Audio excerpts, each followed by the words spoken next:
Hello friends and students, अपने contract की lecture series में इसके पहले हम लोग प्रपोजल और एक्सेप्टेंस पर डिस्कस कर चुके हैं। आज हम कंसिडरेशन या प्रतिफल पर डिस्कस करेंगे। कंसिडरेशन को इंडियन कॉन्ट्रैक्ट एक्ट के सेक्शन 2D में मतलब भारतीय संविदा अधिनियम 1872 की धारा 2 में परिभाषित किया गया है। अगर एक सिंपल सी अंडरस्टैंडिंग की बात करें कंसिडरेशन की, तो एक सामान्य मानवीय प्रवृत्ति होती है कि अगर हमसे कोई व्यक्ति कुछ करने के लिए कहे तो हमारा प्रश्न उससे ये होगा कि हमको उसके बदले में क्या मिलेगा। तो वो जो आंसर देगा वो बताएगा कि इसके बदले में आपको 10,000 रुपया दूंगा या इसके बदले में आपका कोई काम कर दूंगा। तो किसी कार्य को करने के बदले में जो कुछ भी दूसरे पक्षकार से मिलता है वो प्रतिफल कहलाता है। मतलब अगर कोई व्यक्ति किसी को कुछ वचन देता है और उस वचन के बदले में जो कुछ वो प्राप्त करता है वो वचन का प्रतिफल कहलाता है। इसीलिए कहा जाता है price for the promise is called the consideration. वचन का मूल्य ही प्रतिफल कहलाता है। अब आते हैं हम इसकी टेक्निकल डेफिनेशन पे जो सेक्शन 2D में दी गई है।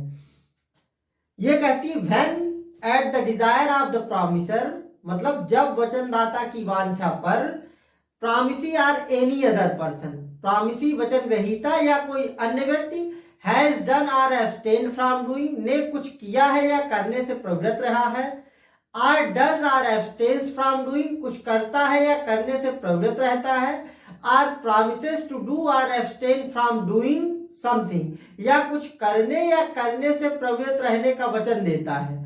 तो सच एन एक्ट, ऐसा कार्य, एब्स्टेंस, ऐसी प्रवृत्ति, प्रवृत्ति का मतलब कुछ ना करना, आर प्रॉमिस, या ऐसा वचन, is called the consideration for the promise, ये वचन का प्रतिफल कहलाता है। मतलब जब वचनदाता के कहने पर वचन ग्रहीता या कोई अन्य व्यक्ति कुछ करता है या कुछ नहीं करता है, या कुछ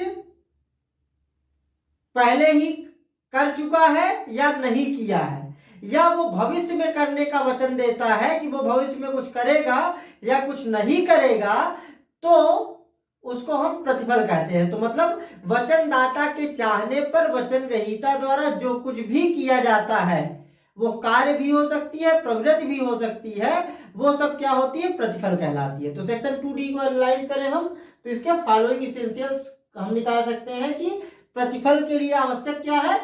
consideration must always be at the desire of the promisor, वचनदाता की वांछा पर। प्रतिफल सदैव वचनदाता की वांछा पर होना चाहिए, मतलब जब वचनदाता कहे तभी, उसके चाहने पर होना चाहिए।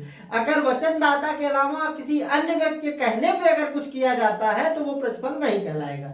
इसमें एक है दुर्गा प्रसाद वर्सेस बलदेव दास का केस, इलाहाबाद हाईकोर्ट का केस है।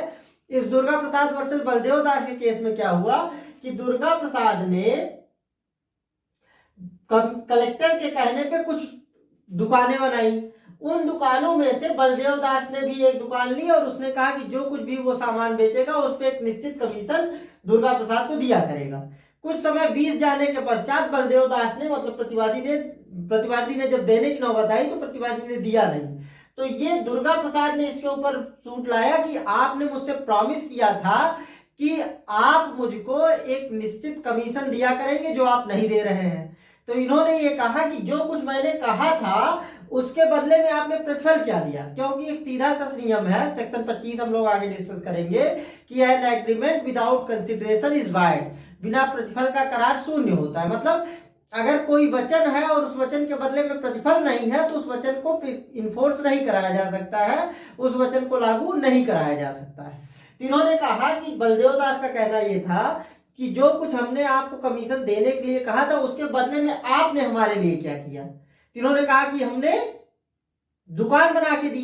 तो ये इन्होंने कहा कि दुकान आपने हमारे बनाने पे नहीं की, कहीं ये आपने कलेक्टर के बनाने पे कही। और 2D कहता है कि consideration must be at the desire of the promiser, promiser की वांछा पर, वचनदाता की वांछा पर होना चाहिए। और यहाँ पर बलदेव दास के कहने पे नहीं किया गया था, इसलिए इसको प्रतिफल नहीं माना गया। दूसरा एलिमेंट है प्रॉमिसी और एनी अदर पर्सन, वचन दाता की वांछा पर होना चाहिए। मतलब प्रतिफल हमेशा दिया किसको जाता है? प्रतिफल हमेशा दिया वचनदाता को जाता है। और प्रतिफल देता कौन है हमेशा?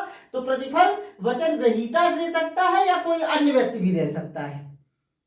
प्रतिफल पाने वाला तो केवल वचनदाता हो सकता है, लेकिन प्रतिफल देने वाला वचन ग्रहीता भी हो सकता है या कोई अन्य व्यक्ति भी हो सकता है। यह हमेशा आवश्यक नहीं है कि वचन ग्रहीता ही फल कंसिडरेशन दे या प्रतिफल दे। वचन ग्रहीता के स्थान पर कोई अन्य व्यक्ति भी प्रतिफल दे सकता है। तो अगर वचन ग्रहीता न दे करके, प्रॉमिसी न दे करके किसी अन्य व्यक्ति ने भी अगर कुछ दिया है, प्रतिफल दिया है, तो वो प्रतिफल भी एक वैध प्रतिफल होता है। इस पे एक केस है चिन्नैया वर्सेस रमैया का। चिन्नैया वर्सेस रमैया का केस ये मद्रास हाई कोर्ट का केस है, लीडिंग केस है। इसमें क्या हुआ, एक महिला ने अपनी बेटी को अपनी सारी प्रॉपर्टी गिफ्ट की और उसके बाद उसने कहा कि उस गिफ्ट के प्रॉपर्टी तो गिफ्ट की ही महिला ने, और अपनी डॉटर को ये कहा कि तुम अपने मामा जी को 650 रुपए वार्षिकी के रूप में देती रहोगी। ये था मतलब प्रॉपर्टी गिफ्ट की मदर ने, किसको गिफ्ट की? डॉटर को गिफ्ट की।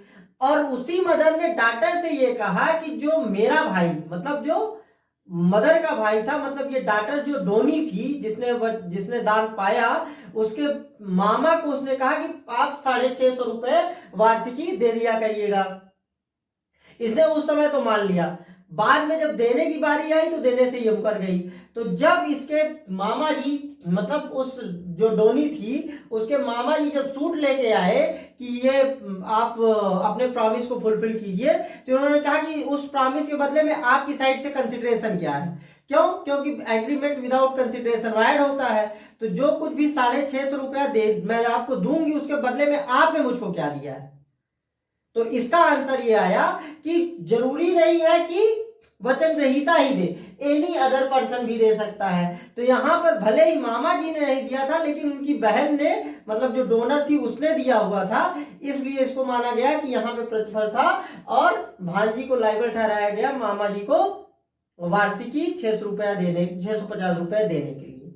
प्रतिफल के बारे में तीसरी महत्वपूर्ण बात यह है कि प्रतिफल कार्य भी, एक्ट हो सकता है, एब्सटेनेंस हो सकता है, प्रॉमिस हो सकता है। कार्य हो सकती है, प्रवृत्ति हो सकती है और प्रॉमिस हो सकता है, वचन हो सकता है। मतलब कुछ करना भी हो सकता है, कुछ ना करना भी हो सकता है, पॉजिटिव भी हो सकता है, निगेटिव भी हो सकता है। और ये क्या हो सकता है, एक्ट या एब्सटेनेंस के साथ साथ कुछ करने या करने का भविष्यकालीन वचन भी हो सकता है। तो ये प्रॉमिस के भी रूप में हो सकता है। चौथा एलिमेंट है कि प्रतिफल जो है वो प्रेजेंट, पास्ट, फ्यूचर तीनों में हो सकता है। जो आप प्रतिफल की डेफिनेशन, जो टेक्निकल सी बड़ी डेफिनेशन हो जाती है, वो केवल इसलिए हो जाती है कि वो कहता है has done or abstain from doing, ये पास्ट की ओर इशारा करता है। Or does or abstain from doing, ये प्रेजेंट की तरफ इशारा करता है। Promises to do or abstain from doing, ये फ्यूचर की ओर इशारा करता है। एक्ट आर एब्सटिनेंस, ये पॉजिटिव, निगेटिव या प्रॉमिस, इन तीनों के ऊपर इशारा करता है, इस तीन के ऊपर। तो प्रतिफल पॉजिटिव या निगेटिव भी हो सकता है, प्रेजेंट, पास्ट, फ्यूचर भी हो सकता है। और पांचवा एक एलिमेंट है कि देयर मस्ट बी समथिंग।